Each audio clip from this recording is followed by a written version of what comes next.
Mas Dimas kan merupakan manajer timnas futsal, kan? Itu boleh diceritain nggak sih sejak kapan menjabat posisi yang luar biasa banget nih kayaknya? Oke. Sebelumnya saya berterima kasih kepada masyarakat dan orang-orang yang telah mempercayai saya sebagai posisi ini.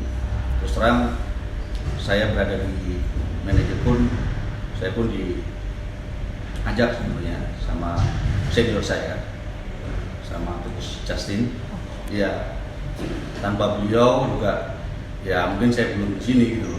Artinya, saya memang sudah lama dulu sama mengenal Coach Justin ini sudah lama juga. Dan akhirnya ketika beliau masuk, saya ditawarin, mau nggak kamu jadi manajer? Serius? Iya, mau nggak? Ya kalau dipercaya gimana Coach? Oke, saya bilang. Akhirnya ya sejak itu awal mulanya. Itu nawarinnya kayak enteng banget Iya. Kayak kamu mau makan siang pakai apa? Iya kan, kayak mau jadi manajer nggak? Iya. Itu terperangah dulu nggak? Terus kemudian iya terperangah juga. Terus habis itu masa sih habis itu ada statement juga bahwasanya statement ajakan juga dari si Pak Edi, Pak Sekjen misalnya, Mas Dimas gimana? Ini jadi manajer timnas. Yang benar Pak. Iya, mau Pak enggak? Ya, mau Pak. Ya bilang gitu, namanya orang dipercaya. Tapi beneran nih Pak, beneran. Ya udah Pak, siap Pak, siap. Insya Allah siap Pak. Gitu. Berarti resmi menjabatnya itu sejak tahun berapa nih Mas Dimas? Saya 2019. Udah lama juga ya berarti ya? Enggak, baru saya. Tapi itu ya udah 2 tahun lah ya. Ya. Waktu ditawarin seperti itu kan pasti penuh pertimbangan nih untuk sebelum menerimanya. Betul. Pertimbangan paling berat banget yang kayak bikin maju mundur sampai akhirnya oke, saya ambil. Jadi gimana? Pertimbangan yang maju mundur itu terutama adalah prestasi klub Dewi, Mbak. Prestasi klub saya. Oke. Terus terang aja. Terus terang. Sebelumnya juga sudah ada tawaran juga sebelumnya tahun-tahun berapa. Sebelumnya juga sudah ada tawaran, Pak Dimas mau gimana, mau jadi manajer gini. Dia bilang, jangan deh Pak. Belum kenapa? Tim saya belum apa-apa, saya bilang gitu. Tapi mengingat ya namanya kasih tugas negara, oke lah siap. Mengabdi sama Ibu Pertiwi. Berarti Gitu. Pertimbangannya adalah prestasi klub saya sendiri. Aslinya sih di situ. Oh, itu yang bikin berat untuk bilang iya ya awalnya. Iya. Terus berarti udah 2 tahun menjabat posisi sebagai manajer timnas futsal Indonesia. Kayak aku nyebutnya aja kayak keren banget gitu ya, manajer timnas futsal Indonesia. Amin. Kok diaminin kan memang udah ya kan? Ya. Yang paling mengesankan selama 2 tahun ini tuh apa? Yang paling mengesankan, semuanya mengesankan, mulai dari awal ditunjuk, kemudian setiap pergerakan dan persiapan timnas itu sangat mengesankan bagi saya. Jadi saya banyak belajar di situ. Oke. Tantangan berarti, tantangan terbesarnya sebagai seorang manajer timnas futsal itu gimana sih? Ya. Tantangannya adalah menurunkan ego, Mbak. Oh. Iya. Itu unexpected sih. Menurunkan ego itu sangat harus belajar dan sangat susah. Oke. Contoh ketika pemain dari misalnya kan diambil dari beberapa klub, ada pemain yang cedera, pemain dari klub saya misalnya. Saya mau nggak mau harus menyamaratakan mereka semua, bahwasanya harus saya perlakukan sesuai dan sama dengan saya memperlakukan mereka di klub saya, walaupun itu bukan pemain dari tim saya. Itu pertama.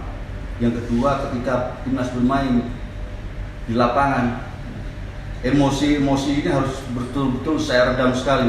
Bagaimana saya bisa, ayo ngomong gitu, ayo bagaimana maju bareng, ayo tetap main dengan emosi, itu harus benar-benar saya redam. Jadi itu yang tantangan terberat itu. Sebenarnya apa sih yang bikin Mas Dimas paling emosi, yang sampai itu meredamnya sulit banget? Ya banyak sekali Mbak, banyak sekali, terutama hal-hal yang teknis non teknisnya di lapangan segala macam itu berbeda ketika saya berada di bench bersama timnas dan saya berada di bench dengan klub saya, itu berbeda sekali. Okay. Itu tantangannya.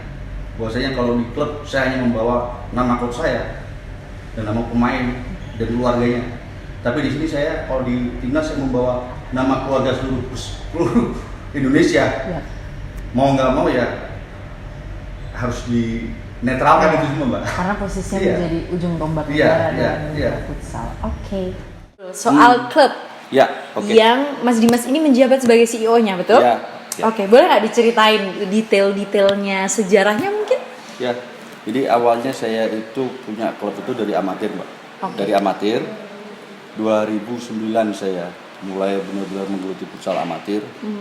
Dari situ berjalan terus, kemudian saya bertemu dengan beberapa teman dari Jakarta, Coach Justin, Bang Andri Irawan, Mas Robi Hartono juga, Mas Robi Hartono nggak salah. Kemudian saya belajar lagi mereka bagaimana mengelola tim. Akhirnya 2013 saya pertama kali ikut Liga Pro. Wow, 2013 dari 2009. Iya. Cukup singkat ya berarti? Ya, lumayan lah, Mbak. Lumayan 2013 kita join dengan nama Tifosi Baskara waktu itu. Oke. Latihannya di Jakarta di Tifosi, kebetulan waktu saat itu saya masih belum ada tempat di sini. Di situ Tifosi Baskara 2013 kita nyabet peringkat ketiga. Kemudian 2014 vakum. 2015 mulai main lagi. Oke. Dengan nama Bintang Timur. Oh, berarti di tahun 2015 ya? Mulai menggunakan nama Bintang Timur. Belum ada Surabayanya kan? Belum ada. Karena belum berdiri di sini. Iya. Oke. 2015, 2016 baru kita berubah jadi nama Bintang Timur Surabaya. 2015, 2017 sampai sekarang. Berarti sudah panjang banget perjalanan, lebih dari 10 tahun ya? Insya Allah seperti itu.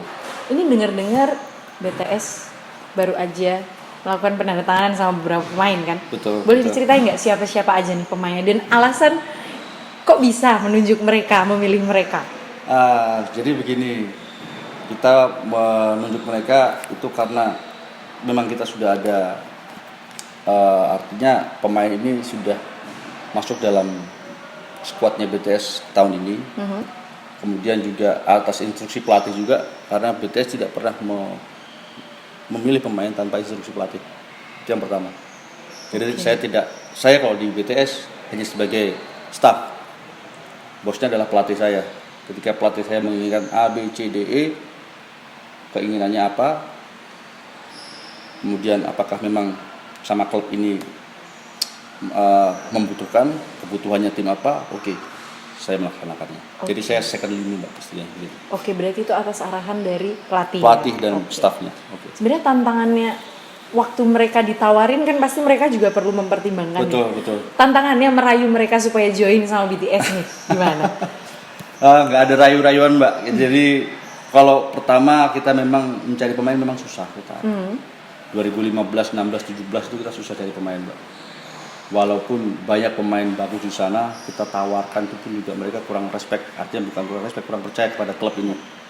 Ya nanti bagaimana lah, bagi itulah. Tetapi alhamdulillah dengan berjalannya waktu juga pemain dan masyarakat yang menilai bahwasanya klub ini bagus, sehat atau tidak. Artinya ketika tanpa tawaran pun insya Allah mereka akan menawarkan diri, Mbak. Begitu. Oke, berarti bukan sombong lah ya, sombong enggak, tetapi ini adalah sebuah perjalanan dari masa ke masa di mana saya membangun klub ini harus sehat. Gitu. Membuktikan dengan bikin mereka percaya dengan apa yang ada di sini ya berarti. Betul. Oke. Sekarang pelatihnya Hector Sutoya. Ya.